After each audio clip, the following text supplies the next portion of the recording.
stream Professor Black Truth's new content. Hope you enjoy it. Family and fellow soldiers, I'm the professor, and this is the moment of truth. You was gonna stand on it. He said I stand. And I was standing fast on it. Mhm. You was big and fast, hit the chest all out. Because he said I have an army behind me. Yes, what happened to you? Where'd it go?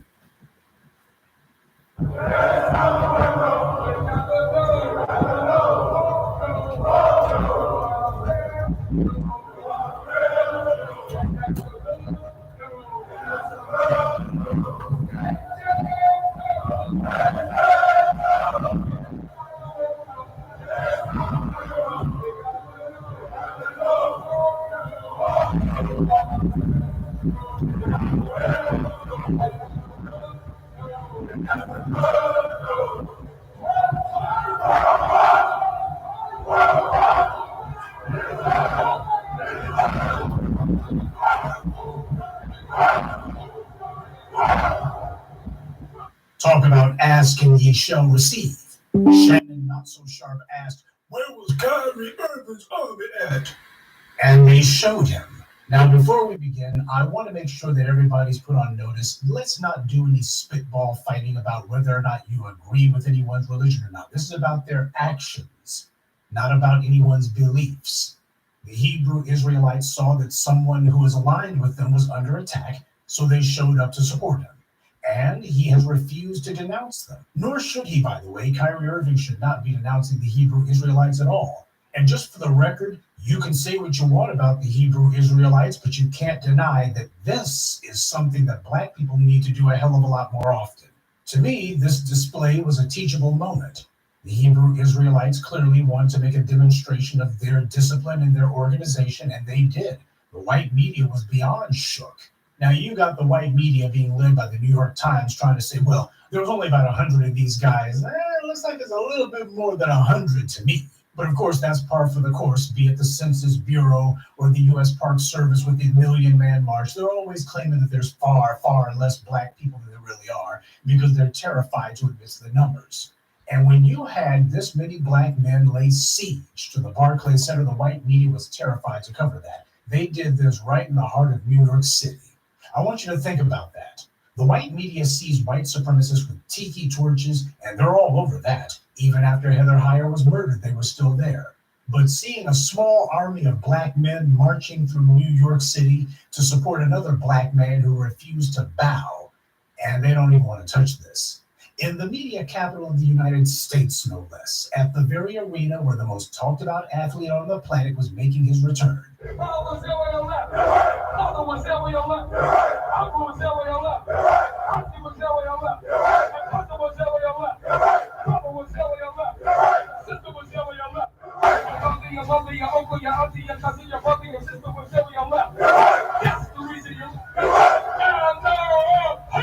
You had the very hate group that the white media accused Kyrie Irving of promoting right outside.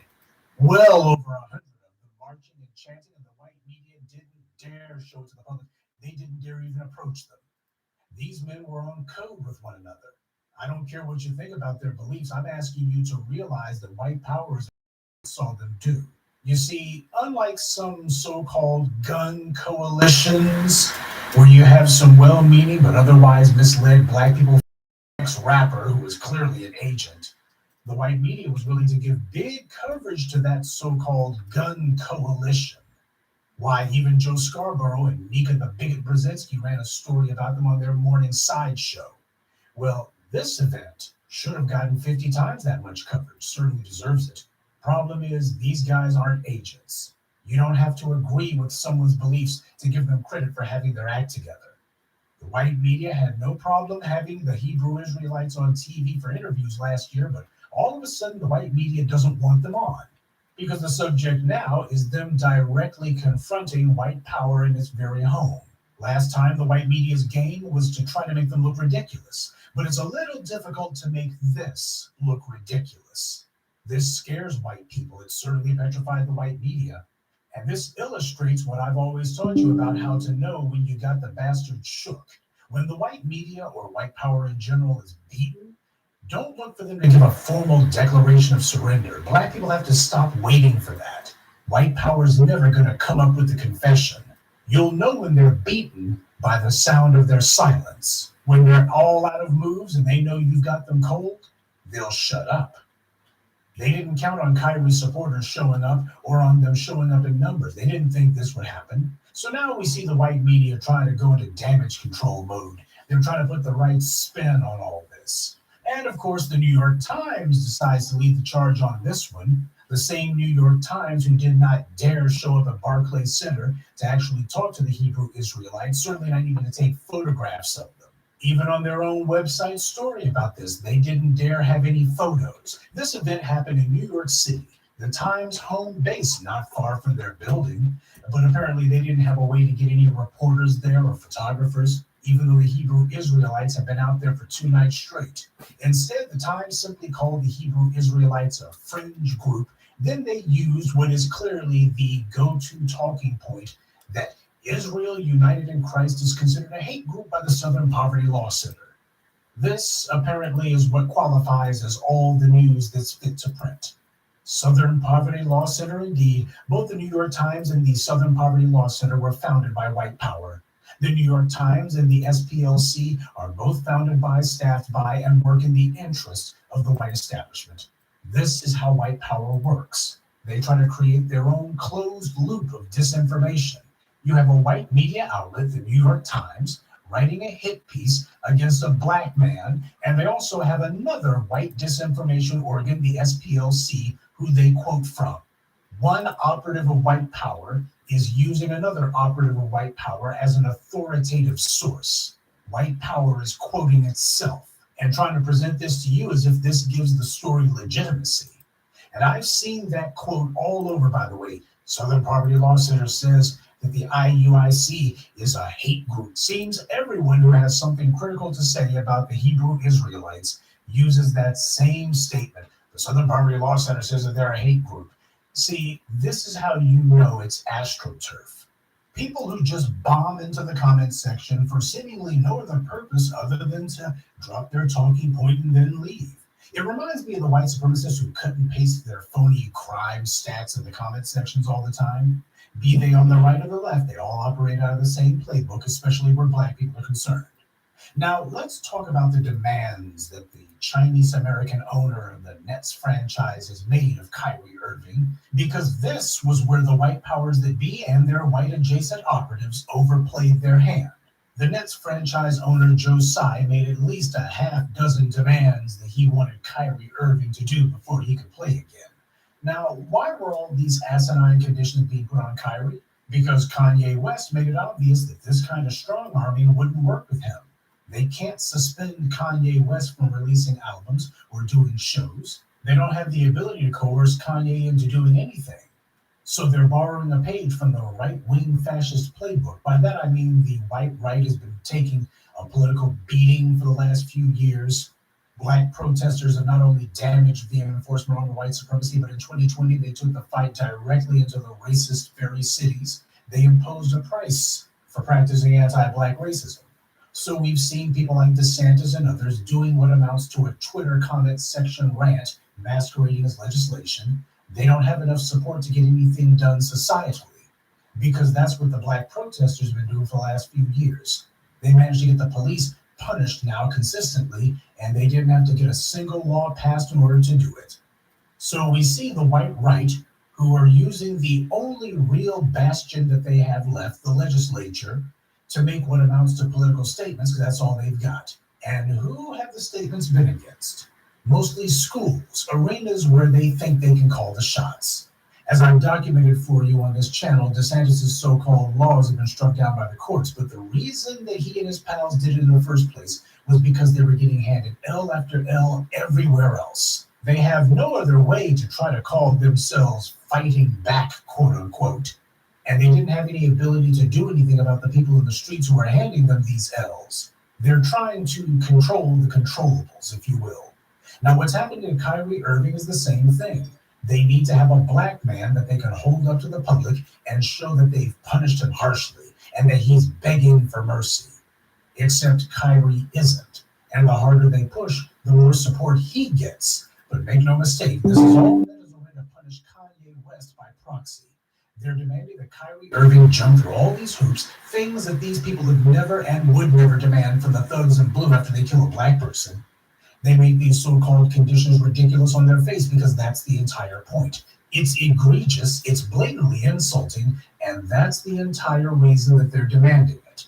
This is about humiliating a black man as thoroughly as possible. Make him jump through hoops for their sick amusement. And the fact that so many of the NBA players have not said anything about this, that the precedent's being set that if you're a black man in sports, well, we're going to make you just grovel. We're going to do everything we can to humiliate you. They certainly won't be making demands like this of all of those racists, be they in NASCAR or in the NFL or baseball, basketball, or anywhere else. We're just going to reserve this for black men. And because of the fact that they're not saying anything, and they're certainly not making it clear, we're not going to let this precedent be set. Well, the $40 million slaves are living up to their nickname. The list of demands was so stupid that even Shannon Sharp wasn't able to defend it. Because they've given this decree now, Skip. It wasn't enough that he apologized. Now they're trying to rob, I believe they're trying to rob the man of his dignity. They're trying to make him grovel to come get his job back. And I don't agree with that. A man said he was sorry. Hey, I was wrong. Yeah, I would have liked to see him. Hey, I shared a link to my page. It was brought to my attention that I offended a group of people. And for that, I would like to say I'm sincerely sorry. That was not my intention. First, they want him to say that he's sorry. Well, he already did twice, but apparently twice wasn't good enough. Wasn't good enough for whom, I should ask. Joe Tsai also says that he wants Kyrie Irving to condemn the movie. So he's supposed to be a movie critic now? There was also the demand that Kyrie Irving is supposed to pay $500,000 to this or that Jewish organization. That's weird as hell on its face. NBA players are supposed to pay fines to the league, aren't they? Since when did the ADL or whoever become the disciplinary committee for the NBA? Since when are they the ones who collect NBA fines? And apparently they don't know or don't care how that move in particular plays to a certain anti-Semitic trope. They're actually reinforcing that trope with that particular demand. Kyrie Irving doesn't owe anyone one thin dime. He didn't take any money from anyone, and he doesn't owe them anything. If someone wants $500,000, they can do the same thing that Kyrie Irving has done. Work for it. Next, they want him to go to sensitivity training. Then they want him to educate himself on anti-Semitism. Wait a minute. Wasn't that already covered by the sensitivity training part? I hope this education, however, will include how the Israeli government and a large part of its citizens are oppressing and harming black Jews in Israel, because that's certainly anti-Semitic. Perhaps Jonathan Greenblatt will bother to educate himself on that bit of anti-Semitism. They want Kyrie to meet with the ADL and Jewish leaders. Now, doesn't that eliminate the need for him to educate himself on anti-Semitism? If he's going to meet with Jewish leaders and an organization who allegedly is all about fighting anti-Semitism, unless it's white Jews harming black Jews, that is, then I would think they would bring the subject up during their meeting. Isn't the best education person to person? But it's the last demand that shows that anti-black racism is indeed a group sport. And some of the worst anti-black racists out there are not white at all. Joe Tsai also demands that Kyrie Irving meet with him and demonstrate his understanding of the issues. Demonstrate his understandings? What the hell is that supposed to mean? Is he supposed to act like some scolded school child and write 100 times on the board, I will not disobey massa, I will not disobey massa? Is that what it's supposed to be? This is about getting Irving to debase himself and grovel, not because it does anything productive, but because they can't get Kanye West to do it. This is proxy warfare. This list is stupid on its face. What next? Are they going to demand that Kyrie Irving stand on his head and recite the Pledge of Allegiance backwards while knitting a sweater? This is exactly what it looks like they're trying to punk Kyrie Irving for no reason. It's obvious to everyone that Kyrie did absolutely nothing wrong, and that this is phony outrage that's actually supposed to be serving another agenda altogether. It's also obvious that this is going way overboard, even if you did believe that having an Amazon.com account is anti-Semitic. This reminds me of what happened right after the OJ criminal trial was ended and he was acquitted. These prosecutors started going after any rapper they could, and they kept on going after Michael Jackson. They were determined that they were going to get a high-profile black man in prison because they desperately needed to reassure themselves that black people are the designated whipping boy. And every time that a Snoop Dogg or a Puff Daddy was exonerated, they just got more and more furious. So no, this phony outrage about Kyrie Irving has absolutely nothing to do with Kyrie Irving or anti-Semitism. It's about selecting a high-profile black man who has done nothing wrong, then call him a ton of false names, demonize him to the nth degree so you can put him on the defensive, then say that you'll destroy his career unless he grovels before you. And he's got to do so in a way that's just shockingly humiliating. That's because when someone as famous as Kanye West refuses to bend the knee, even after he loses all these big business deals, that's a problem. You don't want defiance to become a matter of principle. Instead, what they want to see is a black person is accused of something, you demand that they grovel, and if they refuse to grovel, then you just go ahead and inflict some economic punishment on them, and then they're going to finally bow down. That's the script, or at least that's the way it's supposed to go. And this public humiliation of Kyrie Irving is supposed to erase the memory of Kanye West's defiance. But by them going over the top like this, their plan has backfired big time. Because in their rush to prove that their failure to make Kanye West sorry was a fluke, they've now shown that this isn't about anti-Semitism at all. Everyone can see that this isn't about Kyrie Irving. This is about something else. And now LeBron James is saying this is excessive. And Jaylen Brown, who's part of the Players Union leadership, is calling this out and calling out the hypocrisy of Joe Tsai personally. You responded to Joe Tsai's comment about Kyrie on Twitter. What about that bothered you? And what about Joe Tsai's comment? And then what, if anything, that the league has done? These motherfuckers always got to sit down and talk to Yeah, his response was alarming to me. I tweeted it out yesterday. He didn't say that the organization was working together to get Kyrie back on the floor. He said that he had more work to do. And our society has more work to do, including Joe Tsai. And it's 2022. It takes 10 minutes of time to see who, these business owners, corporations, etc., who they're associated with, who they're doing business with, who they're affiliated with. And I'm vice president of the union, and it's part of my job to protect our players legally. And to see Phil Knight first come out and condemn, Kyrie, and also see Joe Tsai say he has more work to do, I think it's time for a larger conversation. Now, for those of you who don't know, Joe Tsai happens to be the founder and vice chairman of Alibaba. And Alibaba is a tech firm in China that has been neck deep in the oppression and cultural genocide of the Uyghurs. Anytime you see the Chinese government moving against the Uyghurs, you also see Alibaba is right in there with them. Nobody has ever taken Joe Tsai to task for any of this. This is what Jaylen Brown is getting at, and what the white media isn't. This is the guy who's going to call himself standing in judgment of Kyrie Irving and demanding that Kyrie Irving take sensitivity training and that he educate himself on anti-Semitism, and he also needs to come to Joe Tsai and give an accounting of himself. If anyone needs sensitivity training, it's Joe Tsai, because he's been helping the Chinese government to stomp the Uyghur people out of existence. Jaylen Brown is absolutely right to call out Tsai and his support of the communist regime and the oppression they carry out in that country, because the white media doesn't want to have that conversation. As black men, we're not supposed to exercise any power over non-black people. Everyone else is supposed to be able to attack us, attack our livelihoods, kill us in the streets if they want to. But the second a black man merely pulls someone's coat, all these anti-black racists go on full alert. But Jaylen Brown made the right move, pointing the finger at Joe Tsai. As they say in sports, team reflects leadership. Instead of just talking about Kyrie Irving, the conversation needs to be about the Nets organization in general. And that conversation needs to start with Joe Tsai. Kyrie Irving has done nothing wrong. He hasn't harmed anyone, didn't even harm anyone's feelings. Joe Tsai, on the other hand, has openly supported oppressive regimes who have mass incarcerated entire groups of people and committed countless killings in the name of control. But nobody in the white media or the ADL had a problem with that.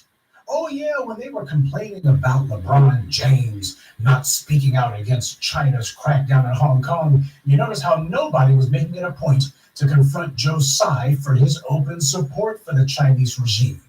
The white media didn't go to Joe Tsai and say, "You've got to denounce the Chinese regime. You've got to denounce them.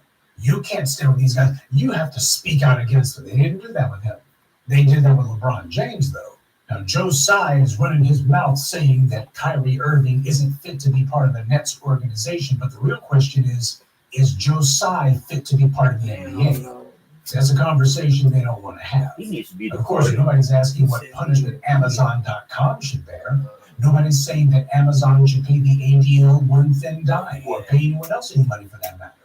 No one's saying what Amazon should do, what hoops they should jump through. They're the ones who are selling the video. So you have this multinational company, the world's largest online retailer, and they're selling allegedly anti-Semitic videos. But instead of actually going after the people who are selling the videos and distributing them and making sure that everybody gets a copy, instead, they're going to one guy in particular saying, you saw that video, didn't you? We're going to deal with you. Doesn't that sound just a little bit strange? No, this isn't about anti-Semitism at all. This is about some people who are angry that they can't get Kanye West to bow down, so they're going after someone else instead. But of course, as they always do, they went too far. These anti-black racists never know when to quit. And speaking of somebody who needs to quit, Skip Bayless showed his true colors. But I had to wonder, was Kyrie standing up, backing up Kanye? Was there something operating under the surface here? I don't know, but I just thought out. I don't know. And obviously his owner condemned him. Did he say his owner? Obviously his owner condemned him. You hear that? He called Joe Tsai Kyrie Irving's owner. That wasn't some slip of the tongue. That was him saying what he really thinks. This is something I want you to remember. I told you for the longest time that when these white liberals who pretend to be so open-minded and understanding, when they see a black person who decides to push back, they start talking like any Fox News viewer you ever heard. The moment that a black man doesn't immediately lie down and say, "Walk all over me." Oh, and on a side note, Jason Whitlock, I think he was the stunt double for Gabby Sidibe in Precious. Well, it seems he's trying to talk a little, very, very little pro-black now. It sounds so strange and so wrong coming from his forked tongue. Yeah, he sees that the white right aren't offering him anything, so he's trying to pivot. But of course, when you're the size of a compact SUV, pivoting is a little difficult. And when you have no integrity, it's impossible. Though for the record, when I heard him refer to Stephen Smith and Shannon Sharp as a minstrel show, my eyes rolled up so far into my head they almost didn't come back down again. Yeah, when Massa stops throwing them crumbs, these bootlegs always try to reinvent themselves. Anything to keep the grift going a little bit longer. And speaking of deadbeats who are still trying to figure out how they can hustle themselves some more money or influence, the white media is desperately trying to maintain the narrative that black men are inspiring anti-Semitic violence. Well, there is anti-Semitic violence happening, or at least plots to do so, but it's not black men who are doing it. The anti-Semitic attacks are coming from the same place they've always come from. Gee, did anyone check to see if this guy is a fan of Kanye West?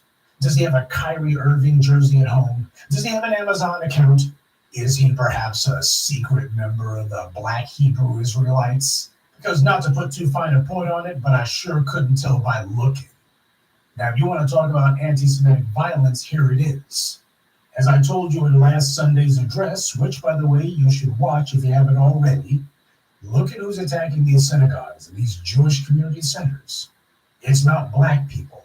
And by the way, for any trolls or idiots in the comment section who try to defend this public lynching of Kyrie Irving, don't try it. The white media wanted a black man they could accuse of being an anti-Semite, whether he was or not. Someone who they could destroy because they failed with Kanye West. If it wasn't Kyrie, they would have gone after Keith Ellison or any black politician or music figure or athlete who happens to be Muslim or what have you. Find some black man who they will claim is associated with anti-Semites somehow. This is the same thing they do with Keith Ellison, by the way. Same playbook they ran against Kyrie Irving. Well, we can't say that you said or did anything anti-Semitic, but you're guilty by association. And because of that, you're an anti-Semite. You better bow down. You better disavow them. You better say these guys are evil. If it wasn't Kyrie, it would have been someone else. Well, now they're 0 for 3 with this smear campaign. Kyrie Irving's army showed up, and their former detractors like Shannon Sharpe have been forced to change their tune. The white media went from ridiculing the Hebrew Israelites to now running scared from them. Kyrie's support is growing, both from outside the league and from within it. But make no mistake, it's because Kyrie has the support of the people that his colleagues have felt it just safe enough for them to make a few murmurs of support, or at the very least, to give some passing criticism to the league's persecution of him. Well, this little episode is proving that the old sports adage is still true. Adversity doesn't build character, it reveals it. Good day, and be one. I'd like to take a moment to mention some of our contributors. Sandra Bates, Clifton Johnson, Stay Positive, Stephen Nugisa, and Cackle into Goku. Salute to them, and thank you to everyone for listening, liking, and sharing this message. Black empowerment only exists because of you. Everyone has been discussing Kyrie Irving because of what happened, with